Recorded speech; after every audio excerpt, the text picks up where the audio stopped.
You hear it all the time, right? Like, it is the ultimate unassailable defense of the modern wealthy individual. Oh, absolutely. You point to a billionaire or, just someone hoarding vast, unimaginable amounts of resources, and you ask them, how can you justify keeping all of this to yourself? Right. And the answer is literally always exactly the same. It's always, I earned this. Right. I used my own skill, my own intellect, my own relentless hard work, so it is mine because of my merit. Yeah, I mean, it functions as the absolute bedrock of modern economic philosophy.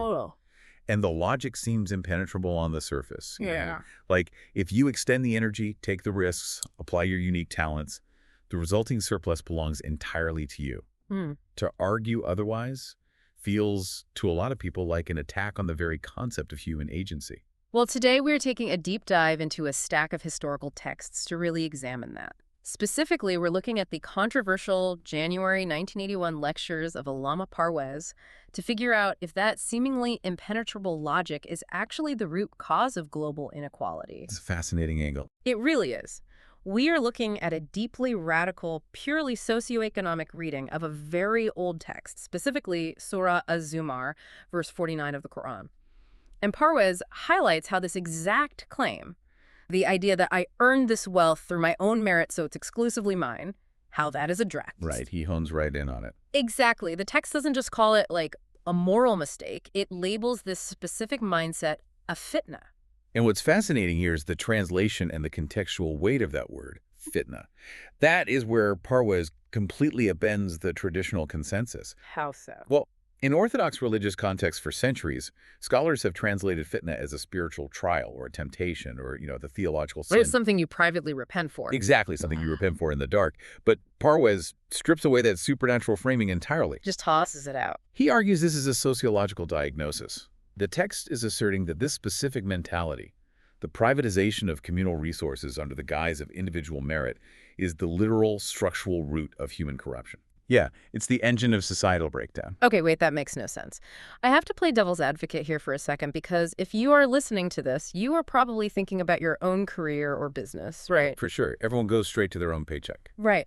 If I spend 10 years in medical school, taking on massive debt, sacrificing my 20s, and I eventually invent a new surgical tool, I deserve the profits from that. I created the value. Right. So how is keeping the surplus of my own grueling labor a societal disease? Well, that is the exact friction point Parwez anticipates.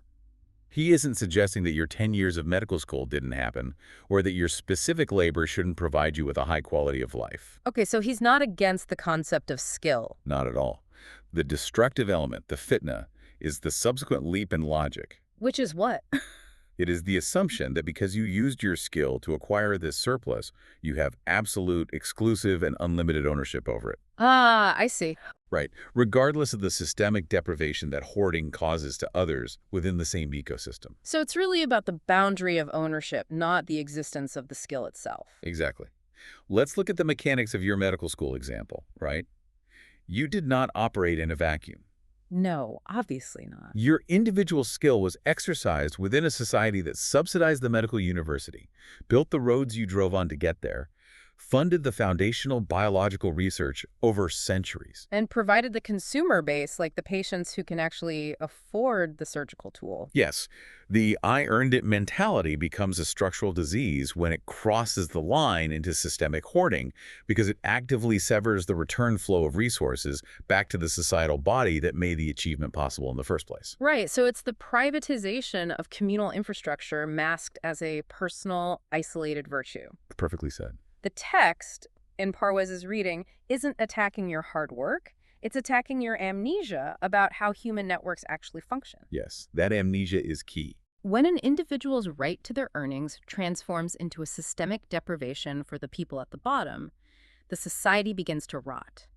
And Parwez argues this isn't just an abstract philosophical debate. He characterizes our current era as the age of economics. Which is such an interesting phrase. Yeah, where this specific tension is the defining crisis of human survival. And he backs that up with a really striking quantitative observation about the source text itself. Oh, right, the part about the bread problem. Exactly. When you analyze the Quran through a purely structural, rational lens, abandoning the mystical interpretations, half of the text is fundamentally about what he calls the bread problem. Literally the problem of bread. Yeah, it's about risk, which translates to sustenance or the equitable allocation of material resources. Which is wild to think about because when this text was written centuries ago, economics obviously wasn't a formalized science, you know. They didn't have Adam Smith yet. No, we didn't have the globally interconnected hyper-complex supply chains or algorithmic trading we have today. Yet the text treats the bread problem as the ultimate existential threat. It really does. It asserts that humanity's core problem isn't actually spiritual at all. It is entirely material. Like, if you don't solve how to distribute the bread, everything else collapses. And to solve that material problem, Parwez extracts a purely economic mechanism from the text. He systematically redefines classical terms that have been shrouded in religious mysticism for a millennium. Just stripping them down to hard logic. Exactly. He grounds them in hard socioeconomic reality. The two most critical terms he tackles are adl, which is traditionally translated as justice, and ahsan, which is usually translated as grace, benevolence, or spiritual balance. Right, and the way he redefines these is through this brilliant structural analogy. Like, imagine a glass sitting under a water tap. Okay, I'm picturing it. According to Parwez, edel justice is a system that guarantees the glass is filled exactly to the brim based on a person's fundamental basic life necessities. So we're talking food, shelter, healthcare, education. Yes, it's the baseline. Justice doesn't mean everyone gets a mansion, right? It means everyone gets their glass filled. No one goes thirsty. But the mechanism of a functioning society cannot rely on justice alone because economies inherently produce surplus. Right, the tap keeps running. Exactly. So the critical structural question becomes, what happens when more water flows from the tap than the individual glass can hold? What happens to the excess profit generated by human innovation and systemic efficiency? Well, if more water flows in, the glass overflows. And this is his definition of ihsan. Ihsan is that overflow naturally traveling down into the lowlands. Like, it flows downward by the sheer force of gravity to fill the empty glasses of others who are seating in the valleys of society. It just naturally seeks the lowest point. Exactly. The water keeps flowing down until the entire societal level is completely equalized. Now, if we connect this to the bigger picture, the implication of this water analogy obliterates the foundational premise of modern capitalism. No, completely. Wealth, in this macro framework, is viewed merely as systemic water. It is a fluid meant for circulation, not a solid meant for static hoarding. Right, you can't just freeze it. No, you can't. If your glass is full, the surplus isn't yours to put a lid on and lock in an offshore vault. Structurally, biologically almost, that excess belongs to the empty glasses in the lowlands. And Parwez argues that stopping that flow is what causes the societal necrosis. Precisely. Okay, let's unpack this, though, because I am reading this and immediately thinking, wait, this is just communism. A lot of people go straight there. Right. Is Parwez arguing for the total abolition of private property and handing everything over to a centralized state? Because, I mean, history has aggressively demonstrated that taking away all personal property and giving it to a centralized bureaucracy doesn't lead to a flowing utopia. Definitely not. It leads to authoritarianism and stagnation. And Parwez actually addresses the communist parallel directly, and he dismantles it by looking at the concept of ownership itself. How does he break that down? He argues that the text does not advocate for state ownership.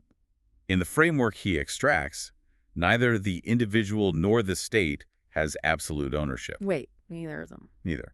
The concept of absolute ownership is a philosophical fallacy in this reading. It belongs solely to the overarching systemic order, or, in the language of the text, the divine. Oh, okay. So the state's role is strictly that of a manager. It acts as a trust. So it's a manager of the water tap rather than the owner of the water itself. That's a great way to put it.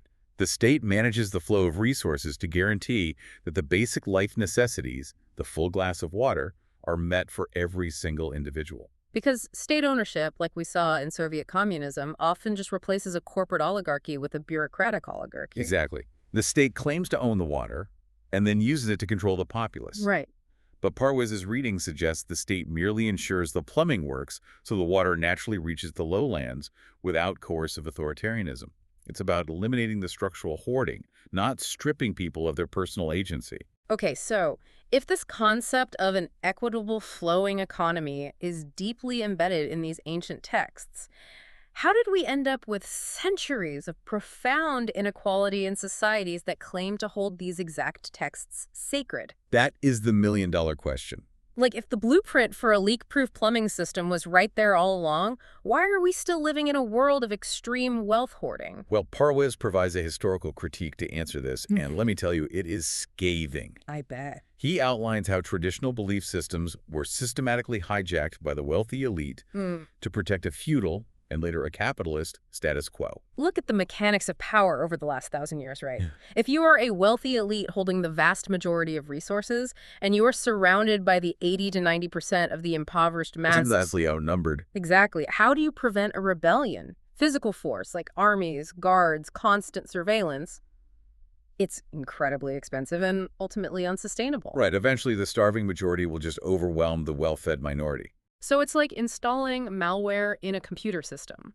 You can't just fight the antivirus software directly. You have to install a program that tells the system that the battery draining incredibly fast is actually a feature, not a bug. That is a perfect analogy. You have to capture their mind. You have to capture their minds. The pacification strategy was brilliant in its cruelty. The elite taught the impoverished masses a very specific theological lie. God makes you poor. Yep. They convince them that poverty is not a result of economic exploitation, but a divine test. Which is just so manipulative. Oh, it's highly engineered. By framing poverty as a divine test or a sacred decree, any complaint about the wealthy hoarding resources is completely neutralized. Right, because it is no longer a political grievance about stolen wages or hoarded land. Exactly. It becomes a blasphemy against the divine order. This was a structural tool designed to keep the poor looking at the sky, hoping for an infinite reward in the afterlife, while their pockets were actively being picked here on earth. And Parwez meticulously details how the religious establishment glorified poverty, right? Oh, yeah. Preaching that the prophets were poor, the saints were poor, and that the poor will inherit paradise. It served as a sedative to keep the masses asleep to their economic reality.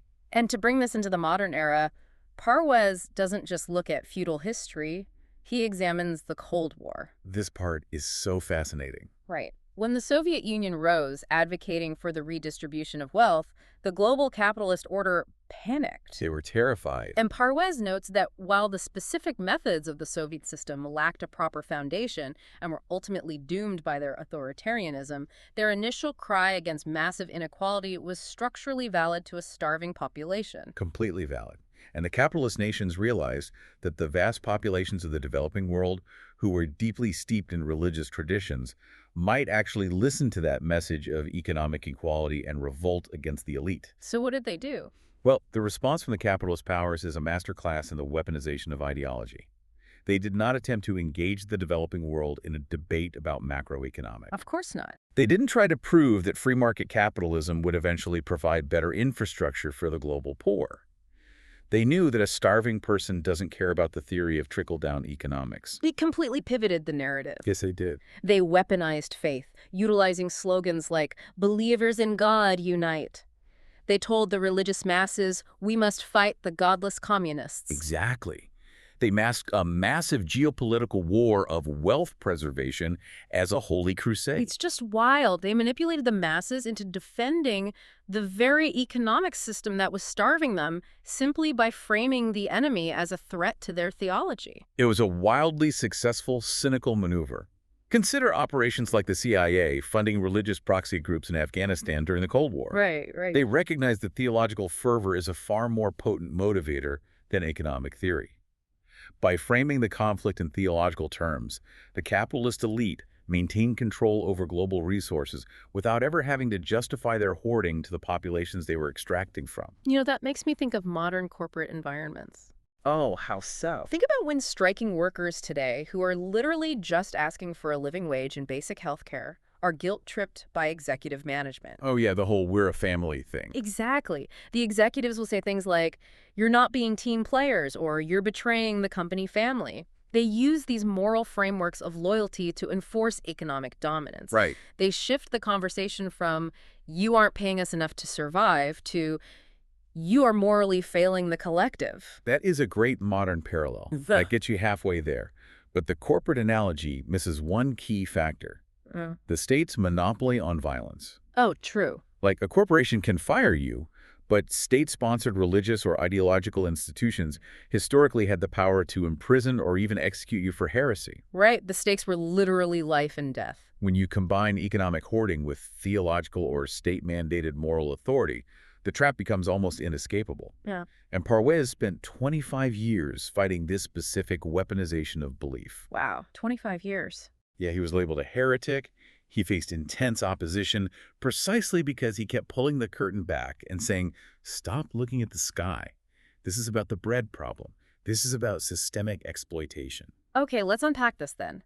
If the current system is engineered to leak water to the elite, what does a leak-proof plumbing system actually look like in macroeconomics? What is the rational alternative Parwez is proposing? Right, so Parwez calls this positive model nizam-e-rububiyat, which translates essentially to a system of universal sustenance. Okay.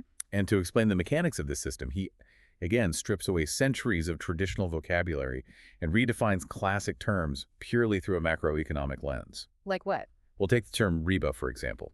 Usually, this is translated simply as usury or the charging of simple interest on a loan. Right, and modern attempts to fix this usually result in interest-free or Islamic banking, where they basically just change the terminology from interest to profit sharing or administrative fees. Exactly, and Parwez argues that is completely missing the point. Mr. Rebrand.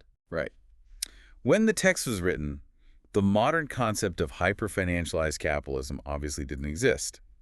He argues that riba is meant to represent the entire capitalist system of exploitation. The whole thing. Any mechanism where wealth generates more wealth without labor, where the hoarding of capital allows you to extract value from the labor of others.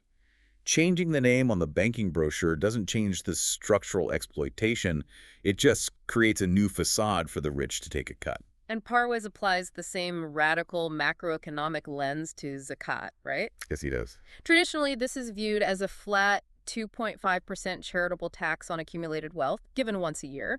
But he dismisses this as mathematically absurd if the goal is actual societal change. Completely absurd. He argues that anyone who thinks a 2.5% tax on static wealth will solve systemic global poverty is entirely ignorant of how economies function. It's just a Band-Aid. Yeah. Instead, he posits that zakat in the text is not a fixed mathematical formula. It is meant to be a symbol for a total, comprehensive welfare state. It represents the overarching structural goal of societal nourishment. And to really drive this home, Parwez uses this incredible metaphor from the biological world, the inaba, or the beehive model. Oh, this is my favorite part. It's so good. This is his rational alternative to the leakage and hoarding we see in our economies. Think about the biological reality of how a beehive operates. Thousands of bees fly out, they gather nectar from countless flowers, and critically, this is the most important part, they do not consume the nectar on their way back to the hive. They do not extract a personal cut of the profits before returning to the central base. Exactly. They won't land and say, well, I flew the furthest today, I faced the strongest winds, so I'm drinking half of this nectar. Right, the I earned it defense. Yeah. They bring every single drop to the central hub, and once it's at the center, what happens? The systemic needs are met first. Oh. They ensure the young, the queen, the vulnerable, and the collective infrastructure of the hive are fed. Only after the systemic needs of the whole are secure do the individual worker bees take what remains for themselves to survive. It is the ultimate rejection of the I earned it, so I keep it all mentality. But this raises an important question, though. It's a compelling biological model, but we have to ground this in human reality. Sure. It's one thing to point at a beehive and say, we should organize our macroeconomy like that. It's quite another to take a hyper-individualistic, fiercely competitive human society and transform it into a cooperative model without the entire system collapsing into chaos. Right, people aren't bees. Exactly. So how do you actually get there? What is the mechanism of transition? Well, you definitely don't just flip a switch overnight. Parwez uses the analogy of climbing a mountain. Okay. You don't stand at the bottom of a massive, daunting peak and try to leap to the summit in a single bound. That results in catastrophic failure. So you use transitional laws, what he calls them buradar. You move incrementally, you implement a policy, and you measure the real-world impact. Did this specific policy move the needle toward total equity, Are the lowlands getting more water? Right, testing the flow. Exactly. If, yes, you stabilize and you take the next step. To give a concrete example of what step one of an Abiridar might look like, you don't start by dismantling the global stock market or seizing all private property. That would just cause panic. Right. You might start by implementing universal basic food subsidies, funded by heavy taxation on speculative land hoarding. You observe if malnutrition drops.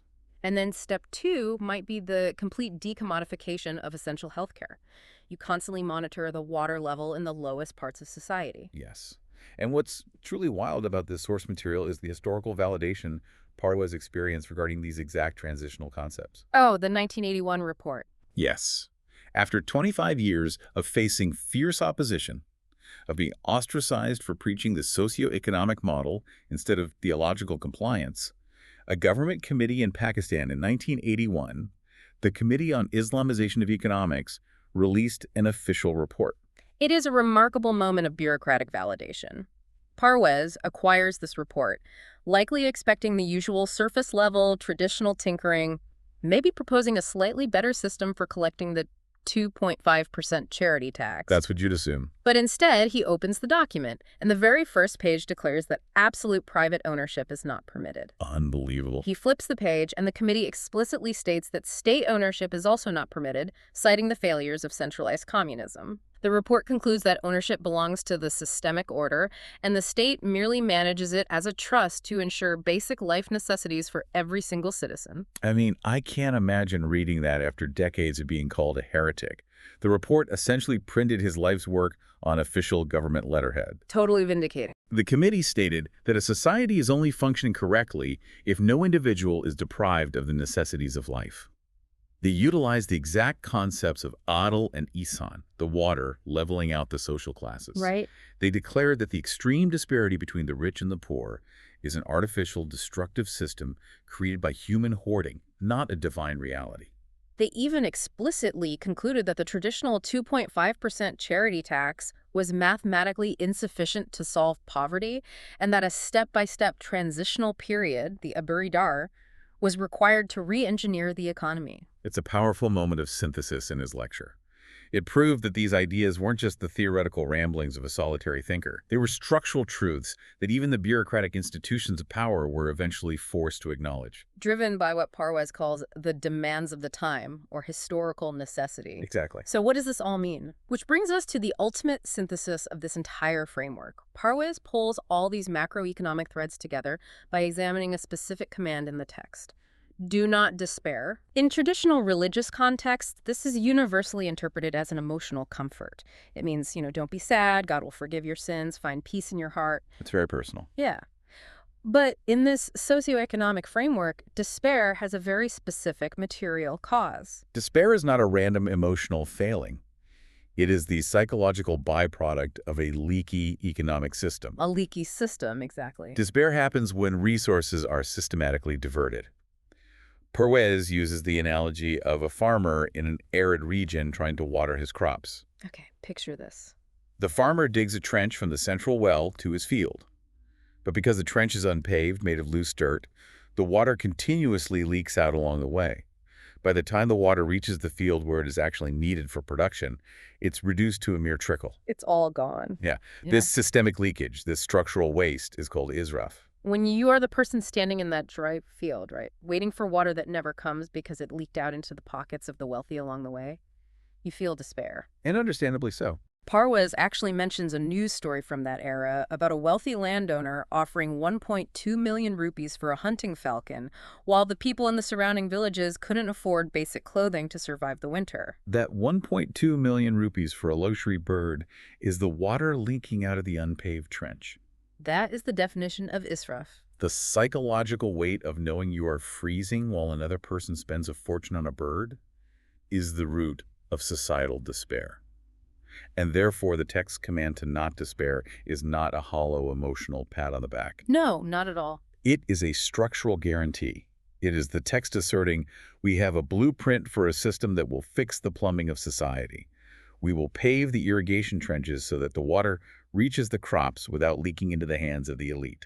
So the only cure for despair is a rationally governed, economically just society. Yeah. And this completely reframes the concept of salvation because in almost every major traditional belief system, salvation operates essentially like a reset button. What do you mean by that? Well, you get sick with the disease of sin, you take the prescribed medicine of belief or ritual, your fever breaks, and you are back to zero. You return to the blank slate you had when you were born. Ah, I see. It is an individualistic, cyclical process focused entirely on personal, spiritual cleanliness.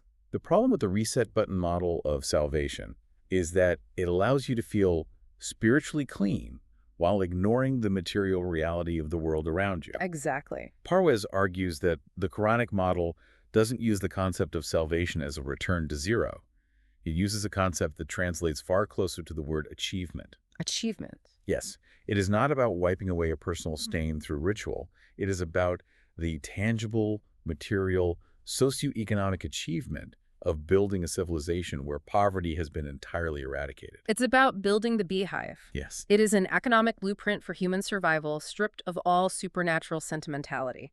The ultimate achievement is the equitable distribution of the water. This reframing shifts the entire burden of responsibility away from individual piety and onto collective structural engineering. You cannot claim to have achieved the goals of this framework in isolation. Right, you can't just be a good person in a vacuum. No. Your personal merit, your personal wealth, your individual spiritual feelings are entirely irrelevant if the structural plumbing of your society is leaking and causing despair in the lowlands. Which leaves us with a deeply uncomfortable but necessary final thought. If true achievement, true salvation in the socioeconomic framework is measured not by the heights of your personal wealth or your individual spiritual feelings, but by the material baseline of the poorest person in your society, what does that say about the successful economies we live in today? It's a sobering question. It really is. If the water isn't reaching the lowlands, whose glass are you drinking from? Think about that next time you hear someone say, I earned this.